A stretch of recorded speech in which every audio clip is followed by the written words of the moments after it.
Hello friends, आज हम Italy और जर्मनी के एकीकरण के बारे में जानेंगे। स्टार्ट करते हैं इटली के एकीकरण के साथ। इटली का एकीकरण कब हुआ था? 1870 से 1871 के बीच हुआ था। ये कौन से युद्ध के बाद हुआ था? जब सेडान का युद्ध हुआ था। सेडान का युद्ध हुआ था, उसके परिणाम स्वरूप इटली का एकीकरण हुआ था। मैं सब चीजें आपको एक एक करके डिटेल में बताऊंगा। स्टार्ट करते हैं वीडियो। 19वीं सदी की शुरुआत में इटली एक एकीकृत राष्ट्र नहीं था, है ना। ये क्या था? महज भौगोलिक इकाइयों में बटा हुआ था, है ना। छोटी छोटी भौगोलिक इकाइयों में ये बटा हुआ था। इनमें से कुछ राज्य ऑस्ट्रिया और फ्रांस जैसी विदेशी ताकतों के अधीन थे। इस समय इटली के विभिन्न हिस्सों में राष्ट्रवाद की भावना विकसित हो रही थी और लोग स्वतंत्रता और एकीकरण की मांग कर रहे थे। ठीक है। अब प्रमुख कारण क्या है जो इटली के एकीकरण होता है? वो कारण क्या क्या है? सबसे पहले हम कारण को देखा जाएगा तो नेपोलियन के युद्धों का प्रभाव। नेपोलियन के युद्धों का प्रभाव कैसे देख सकते हैं कि नेपोलियन ने इन क्षेत्रों में आक्रमण किया और एक समान प्रशासनिक व्यवस्था बनाई, है ना। तो इससे क्या हुआ कि इटली के एकीकरण में राष्ट्रवाद की भावनाएं पैदा होने लगी, है ना। एकीकरण के लिए राष्ट्रवाद की भावना एकत्रित होने लगी। और इटली पहले क्या था? प्राचीन रोमन साम्राज्य का भी अंग था। प्राचीन में रोमन साम्राज्य का भी ये अंग था, तो उसका भी यहाँ प्रभाव देखा गया।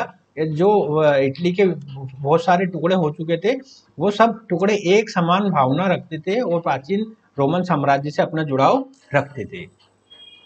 नेपोलियन बोनापार्ट ने इटली पर कब्जा कर लिया और वहां कई सुधार किए, जिससे लोगों में जागरूकता बढ़ी। जब नेपोलियन की हार हुई तो इटली के राज्यों को फिर से बिखेर दिया गया, लेकिन स्वतंत्रता की भावना जड़ें जमा ली थी, है ना। स्वतंत्रता की भावना पैदा हो चुकी थी। राष्ट्रवाद का उदय कैसे होता है? इटली में राष्ट्रवाद का उदय हुआ। लोग विदेशी ताकतों के शासन से मुक्त होकर एकीकृत इटली की कल्पना करने लगे, है ना, क्योंकि वो बहुत सारी इकाइयों में बटा हुआ था। सांस्कृतिक एकता। इटली के विभिन्न देशों में एक ही भाषा और संस्कृति थी, जिससे लोगों को एक साथ लाने में मदद की, है ना। अब इटली में जो एकीकरण में प्रमुख कौन कौन से ऐसे नेता है जिन्होंने अपनी भूमिका निभाई? तो इटली के संदर्भ में सबसे पहले आता है जोसेफ मेजिनी, है ना। इटली के एकीकरण के लिए पहला बड़ा प्रयास जोसेफ मेजिनी ने किया, जिन्होंने यंग इटली नामक एक संगठन बनाया, है ना। यंग इटली नामक एक संगठन बनाया। उन्होंने जनता के बीच स्वतंत्रता और राष्ट्रवाद की भावना फैलाने का प्रयास किया। दूसरा आता है काउंट केमिलो काउर, है ना। केवोर काउर नाम था इसका। केवोर एक कुशल राजनीतिज्ञ थे, जिन्होंने पीडमोंट सार्डिनिया राज्य के प्रधानमंत्री के रूप में इटली के एकीकरण में भूमिका निभाई। उन्होंने फ्रांस के साथ एक समझौता किया और ऑस्ट्रिया के खिलाफ युद्ध में पीडमोंट सार्डिनिया की जीत सुनिश्चित की, जिससे उत्तरी इटली के कई हिस्से इटली के साथ जुड़ गए। देखो, एक 1757 में युद्ध होता है। 1757 में युद्ध होता है, उसे बोलते हैं क्रीमिया का युद्ध, है ना। क्रीमिया का युद्ध होता है ना। ये क्रीमिया का युद्ध किन किन के मध्य होता है? ये होता है रूस और तुर्की के मध्य होता है ना। रूस और तुर्की के मध्य होता है। इसमें रूस की पराजय हो जाती है और तुर्की जीत जाता है। अब तुर्की जीत जाता है तो जब जीते हुए राष्ट्रों का एक सम्मेलन होता है, जिसमें तुर्की, तुर्की, ऑस्ट्रिया, ये देश आते हैं। तो इसमें पीडमोंट सार्डिनिया के जो प्रधानमंत्री है काउर, इनको भी बुलाया जाता है ना, क्योंकि इन्होंने किसमें, रूस और तुर्की के जब युद्ध हुआ था उसमें तुर्की की सहायता की थी, इसलिए इनको भी आमंत्रित किया जाता है। तो जब वो मीटिंग चल रही थी तो उस मीटिंग में ये इटली जो इटली के प्रश्न को, है ना, इटली के राष्ट्रीयकरण के प्रश्न को अंतर्राष्ट्रीय बात बना देते हैं, है ना। वो बोल देते हैं कि इटली के एकीकरण को बढ़ावा मिलना चाहिए। इसमें क्या बोलता है? इसमें फिर आगे क्या होता है? फ्रांस इटली की सहायता करने के लिए तैयार हो जाता है। एक और आते हैं प्रमुख नेता में, जोसेफ गेरिबाल्डी। गेरिबाल्डी एक प्रसिद्ध क्रांतिकारी थे, जिन्होंने दक्षिणी इटली में महत्वपूर्ण भूमिका निभाई। उन्होंने रेड शर्ट्स नामक, है ना, लाल कुर्ती वाले सैनिक, लाल कुर्ती, रेड शर्ट्स नाम से एक सेना बनाई और सिसिली और नेपल्स पर कब्जा किया। बाद में इन्होंने इन क्षेत्रों को विक्टर एम्यूनियल सेकेंड को सौंप दिया, जिससे इटली का एकीकरण और मजबूत हुआ। तो गेरिबाल्डी, काउर और मेजिनी ने एक प्रमुख नेता थे, जिन्होंने इटली के एकीकरण में विशेष भूमिका निभाई। अब हम प्रमुख घटनाएं देखेंगे। सबसे पहले आता है ऑस्ट्रिया के साथ युद्ध होता है 1869 1959 में ये युद्ध पीडमोंट, सार्डिनिया और फ्रांस की संयुक्त सेनाओं द्वारा ऑस्ट्रिया के खिलाफ लड़ा गया।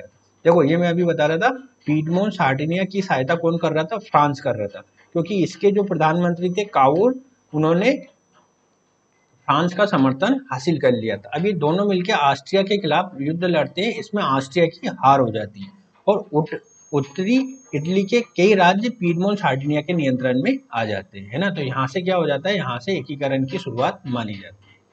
फिर क्या होता है? सिसिली और नेपल्स का अधिकरण होता है 1860 में। गेरिबाल्डी ने अपनी सेना के साथ दक्षिणी इटली के क्षेत्रों को जीत लिया और उन्हें किंग विक्टर एमुनुएल सेकंड को सौंप दिया। देखो उत्तर से कौन कर रहा है? काउर कर रहा है, दक्षिण से गेरिबाल्डी कर रहा है ना। तो ये प्रमुख घटनाएं थी, मैं बताऊं जैसे ये इस डायग्राम में आप देखेंगे तो ये सिसिली वाला क्षेत्र हो गया, है ना, सिसिली वाला क्षेत्र हो गया। इधर उत्तर में लोम्बार्डी, ये परमा, मेडोना, टस्कनी, ठीक है। ये रोम है, रोम पे सबसे लास्ट में नियंत्रण होगा जब सेडान का युद्ध होगा। जब सेडान का युद्ध होगा 1871 में, तो यहाँ पे जो फ्रांस की सेनाएं वो बाहर चली जाएंगी और रोम पर इटली का पूर्णतः अधिकार हो जाएगा और इटली का एकीकरण इसी तरह से इटली का एकीकरण संपन्न होगा 1871 में। ठीक है, हम इस बात को आगे देखेंगे। जो ये kingdom of Sardinia 1858, added to Sardinia 1859, 1860, added to Italy ये वाला क्षेत्र 1866, एडेड टू इटली 1870, ये और ये जो चीजें इस डायग्राम के अंतर्गत इन कलरों में दिखाई गई है। आगे आता है 1861 में इटली का राजतंत्र। 1861 में किंग इमेलुअन सेकेंड को संयुक्त इटली का राजा घोषित किया और इटली का एकीकरण हुआ। रोम का अधिकरण कब होता है? 1870 में रोम को भी इटली में शामिल कर लिया गया और इटली की राजधानी वो बना, है ना। रोम का अधिकरण कब हुआ? सेडान के युद्ध में हुआ। अब परिणाम क्या है इटली के एकीकरण के? अगर देखे जाएंगे तो परिणाम में सबसे पहले ये आएगा, इटली का एकीकरण एक लंबे संघर्ष के बाद संभव हुआ और इटली एक संगठित राष्ट्र बनकर उभरा, है ना। यूरोप के मानचित्र पर एक नया देश उभरा इटली के नाम से। राष्ट्रवाद का विकास, इटली के एकीकरण ने अन्य यूरोपीय देशों में भी राष्ट्रवाद की भावना बढ़ाई, है ना। आर्थिक विकास, एकीकृत इटली ने आर्थिक विकास की दिशा में कदम उठाए और विभिन्न क्षेत्रों में सुधार किए। ठीक है, निष्कर्ष क्या लिख सकते हैं? इटली का एकीकरण 19वीं सदी में राष्ट्रवादी आंदोलनों का प्रमुख उदाहरण है, जिससे कई नेताओं और आंदोलनों ने योगदान दिया। इससे इटली को एक स्वतंत्र और संगठित राष्ट्र के रूप में स्थापित किया और यूरोप के इतिहास में एक महत्वपूर्ण मील का पत्थर साबित हुआ। ठीक है, तो ये इटली का एकीकरण है। इसमें प्रमुख बातें आपको याद रखनी, क्रीमिया का युद्ध 1757 में हुआ था। सेडावा का युद्ध होता है ना, सेडावा का युद्ध भी होता है 1700 सॉरी, ये जो मैं गलत बता रहा था, ये क्रीमिया का युद्ध 1857 में होता है ना, क्योंकि 1870 में जब एकीकरण होता है, ये 1857 में होता है। सॉरी, जहाँ भी मैंने लिखा है ये 1870 में है, 1857 में क्रीमिया का युद्ध होता है। सेडावा का युद्ध 1866 में होता है ना, 1866 में सेडावा का युद्ध होता है। सेडान का युद्ध 1870 में होता है। ये 3 युद्ध होते हैं, इटली के एकीकरण में इसकी विशेष भूमिका होती है। अब हम देखेंगे जर्मनी का एकीकरण जो 1871 में होता है। 19वीं सदी की शुरुआत में जर्मनी एकीकृत राष्ट्र नहीं था, बल्कि लगभग 39 छोटी छोटी स्वतंत्र राज्य और रियासतों में बटा हुआ था, जिसे जर्मन परिसंघ कहा गया, है ना। इन राज्यों में प्रमुख रूप से प्रसा और ऑस्ट्रिया थे। जर्मन एकीकरण की प्रक्रिया का मुख्य उद्देश्य इन छोटे राज्यों को एकजुट कर शक्तिशाली जर्मन राष्ट्र बनाना था। अब जो प्रमुख कारण क्या क्या थे इसके? नेपोलियन के युद्धों का प्रभाव, जैसे इटली के एकीकरण में नेपोलियन ने कार्य किया था, उसी तरह से जर्मनी में भी किया और वहां पे राष्ट्रवाद का उदय हुआ। नेपोलियन बोनापार्ट के युद्धों के दौरान जर्मनी के कई हिस्सों को फ्रांसीसी नियंत्रण में लाया गया। इसके बाद कांग्रेस ऑफ वियना 1815 में जर्मनी के छोटे छोटे राज्यों को फिर से स्वतंत्र कर दिया गया, लेकिन इसने राष्ट्रवाद की भावना को और मजबूत कर दिया। राष्ट्रवाद का उदय कैसे होता है? जर्मन जनता के बीच राष्ट्रवाद की भावना तेजी से बढ़ी और लोग एकीकृत जर्मन राज्य की मांग करने लगे। आर्थिक एकीकरण, जर्मन के विभिन्न राज्यों के बीच आर्थिक सहयोग को बढ़ावा देने के लिए 1834 में जोल वेरिन नामक एक आर्थिक संघ की स्थापना करी, जिसने व्यापार और आर्थिक गतिविधियों को सुगम बनाया और एकीकरण की दिशा में महत्वपूर्ण भूमिका निभाई, है ना। जो ये संघ था जोले वेरिन, ये आर्थिक संघ था। इसका मानना था कि जो जर्मनी के छोटे छोटे टुकड़े सब मिलकर एक राष्ट्र बन जाए, जिससे आर्थिक उन्नति हो और लोगों को फायदा हो। ऑटो वन बिस्मार्क, बिस्मार्क बहुत महत्वपूर्ण व्यक्ति रहा है जर्मनी के एकीकरण में। बिस्मार्क प्रूसिया के प्रधानमंत्री थे और जर्मनी के एकीकरण में प्रमुख वास्तुकार माने जाते हैं। उन्होंने लौह और रक्त की नीति अपनाई, जिसका अर्थ था कि कूटनीति और सैन्य शक्ति के माध्यम से जर्मनी को एकजुट किया जाए। देखो, इन्होंने रक्त और लौह की नीति अपनाई, जबकि काउर एक यथार्थवादी था। काउर जिसके बदौलत इटली का एकीकरण हुआ। काउर का मानना था कि इसमें विदेशी जो इटली का एकीकरण है वो विदेशी सहयोग से किया जाना चाहिए, जबकि यहाँ पे ये बिस्मार्क का मानना है कि जर्मनी का एकीकरण विदेशी सहायता से नहीं बल्कि लौह और रक्त की नीति से किया जाना चाहिए, मतलब युद्धों के माध्यम से करना चाहिए, लौह और रक्त के माध्यम से करना चाहिए। तो ये एक प्रमुख अंतर के रूप में देखा जाना चाहिए। आगे आता है William first. William first Prussia के राजा थे, जिन्होंने बिस्मार्क को पूरा समर्थन दिया और 1871 में एकीकृत जर्मनी के पहले सम्राट वो बने। अब डेनमार्क के खिलाफ युद्ध जो मैंने बताया था वो 1864 में होता है डेनमार्क के खिलाफ, वहां पे 1866 बताया था, 1864 में होता है। बिस्मार्क ने ऑस्ट्रिया के साथ मिलकर डेनमार्क पर हमला किया और स्लेस्विंग और होलिस्टाइन के क्षेत्रों पर कब्जा कर लिया। यह युद्ध जर्मन एकीकरण की पहली महत्वपूर्ण घटना थी, है ना। ये दो क्षेत्र थे, स्लेस्विंग और होलिस्टाइन, इन क्षेत्रों पर कब्जा कर लिया। आगे आता है ऑस्ट्रिया के साथ युद्ध 1866 में, है ना। इस युद्ध को 7 सप्ताह का युद्ध या ऑस्ट्रो प्रूसियन युद्ध भी कहा जाता है। इसमें प्रूसिया ने ऑस्ट्रिया को हराया और उत्तरी जर्मन परिसंघ की स्थापना की। इस युद्ध के बाद ऑस्ट्रिया को जर्मन मामलों से बाहर कर दिया गया और प्रूसिया का वर्चस्व स्थापित हुआ। तो इस युद्ध को इस तरह से भी देखा जाता है कि 7 सप्ताह का युद्ध क्यों कहा जाता है। इसमें जो फ्रांस था इसने किसी का साथ नहीं दिया था। फ्रांस इंतजार कर रहा था कि कोई दोनों में से कोई मेरी सहायता लेगा, लेकिन ऐसा नहीं हुआ। ये 7 सप्ताह के अंदर ये युद्ध समाप्त हो गया। इससे क्या हुआ कि फ्रांस जो वैश्विक स्तर पर अपनी धाक जमा के बैठा था, उसके सम्मान में कमी हुई, है ना। इसी क्रम में आगे सेडान का युद्ध होगा, है ना। अपने सेडान का युद्ध में फ्रांस प्रूसिया से युद्ध करेगा। ये प्रमुख घटनाएं इसके अंतर्गत आप देख सकते हैं, है ना। प्रूसिया एनलेक्स बाय प्रूसिया 1866 में, ये कलर वाले, है ना। ये जो कलर है ये joined Prussia in North German Confederation 1867 में। ये वाले क्षेत्र south German states joined Prussia to form German empire 1871 में हुए थे। 1871 में फ्रांस के द्वारा जो लिए गए थे, है ना, मतलब फ्रांस से जो लिए गए थे 1871 में, और 1871 में ये जो वाला क्षेत्र है जर्मन एम्पायर के अंतर्गत आता है।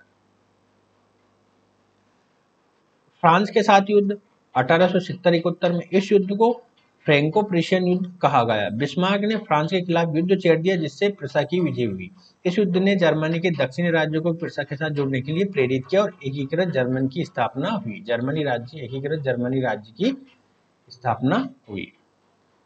आगे क्या होता है, 18 जनवरी 1871 को वर्साई के शीश महल में विलियम फर्स्ट को जर्मनी का सम्राट घोषित किया जाता है और इस प्रकार एकीकृत जर्मन साम्राज्य की स्थापना हुई। बिस्मार्क को इसका चांसलर बनाया गया। यह घटना जर्मनी के इतिहास में एक महत्वपूर्ण मोड़ थी, जिसे एक शक्तिशाली यूरोपीय राष्ट्र बना दिया। ठीक है, तो यहाँ पे ये हो जाता है। परिणामों को अगर देखें हम, तो परिणामों को कैसे हम देख सकते हैं। जर्मनी का एकीकरण उसे यूरोप में एक प्रमुख शक्ति के रूप में स्थापित करने में सहायक हुआ। ये एकीकरण जर्मनी यूरोप के राजनीतिक संतुलन को बदलने में साबित हुआ। एकीकरण के बाद जर्मनी में तेजी से औद्योगिक और आर्थिक विकास हुआ। जर्मनी यूरोप का एक प्रमुख औद्योगिक केंद्र बन गया। जर्मनी के एकीकरण से यूरोप में शक्ति संतुलन को प्रभावित हुआ, जिससे फ्रांस और अन्य यूरोपीय देशों के बीच तनाव बढ़ा, जिसका परिणाम प्रथम विश्व युद्ध के रूप में सामने आया, है ना। एक संधि होती है फ्रैंकफर्ट की संधि, है ना। फ्रैंकफर्ट की संधि के तहत क्या करते हैं, ये कब होती है? 1871 में होती है।